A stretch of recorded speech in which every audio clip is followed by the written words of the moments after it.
organización de este torneo de Fiestas de Onyarbi. Insisto, si se produce una ilegal con pulsación del reloj, no hay nada que discutir, ¿de acuerdo?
Patrocinadores que hemos comentado, el ayuntamiento y demás, al parador por dejarnos la sala, regalarnos una habitación para una persona, para una noche, que este año, como os he comentado al empezar, se la vamos a entregar en cuanto podamos a Juanjo Escribano, que ha sido durante 5 ediciones el árbitro aquí, o sea que Javier Torri Villa y...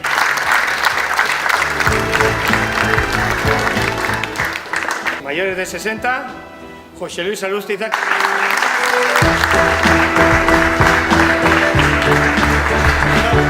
Menor de 1700, Hernán.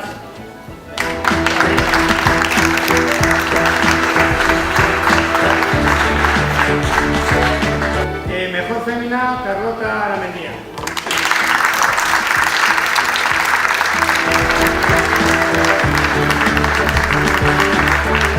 Vamos a los premios gordos, sobre todo porque los hace Silvestre, aunque pido que dais un chalo fuerte, por favor.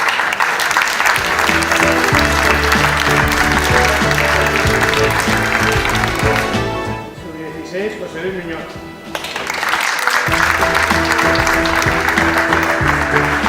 Y Ugaren, Luis Olezón.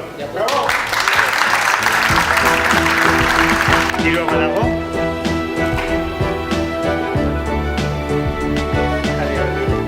Garrená, Ibe.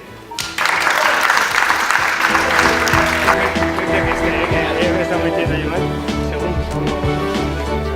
Chapel de una, pero con super premio además, porque es el más bonito que ha hecho en tiempos.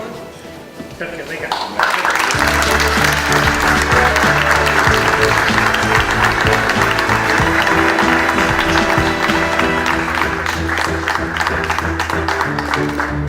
Una comida o cena en Chachangorri y es Joseba Fernández.